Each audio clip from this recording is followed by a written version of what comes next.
সাবেক প্রধান বিচারপতি খায়রুল হকের দেয়া তত্ত্বাবধায়ক সরকার ব্যবস্থা বাতিলের রায়টি দেশি বিদেশি রায়ের মূল্যায়নে কোনো রায় ছিল না। তাই আপিল বিভাগ সহজেই রায়টি রিভিউ করতে পারে বলে মন্তব্য করেছেন বিএনপির জ্যেষ্ঠ আইনজীবী অ্যাডভোকেট জয়নুল আবেদিন। মঙ্গলবার নির্বাচনকালীন তত্ত্বাবধায়ক সরকার ব্যবস্থা ফেরাতে করা আপিলের সপ্তম দিনের শুনানিতে তিনি কথা বলেন। আর বিএনপির আরেক আইনজীবী রুহুল কুদ্দুস কাজল বলেন, আপিলের রায়ে তত্ত্বাবধায়ক ব্যবস্থা ফিরে এলেও আসন্ন নির্বাচনে এর কোনো প্রভাব পড়বে না। প্রয়োগ হবে চতুর্দশ জাতীয় সংসদ নির্বাচন থেকে। প্রধান বিচারপতি ডক্টর সৈয়দ রেফাত আহমেদের নেতৃত্বাধীন 7 বিচারপতির পূর্ণাঙ্গ বেঞ্চে এদিন বিএনপির পক্ষে শুনানি করা হয়। বাকি শুনানি হবে বুধবার। বিএনপির আগে জামাত ইসলামী সহ আরও কয়েকটি পক্ষ শুনানি শেষ করে।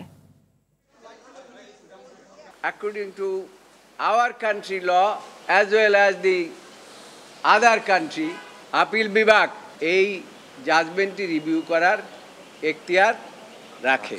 বর্তমান অন্তর্বর্তীকালীন সরকার ফেব্রুয়ারি 2026 তারিখে নির্বাচনের যে সিদ্ধান্ত ঘোষণা করেছেন, সেই ক্ষেত্রে এই রায় যেটাই হোক না কেন সেটা কোনো এফেক্ট করবে না। নির্দলীয় তত্ত্বাবধায়ক সরকার ব্যবস্থা যদি পুনঃপ্রতিষ্ঠিত হয় আদালতের রায়ের মাধ্যমে, তাহলে সেটা তখন থেকে কার্যকর হবে।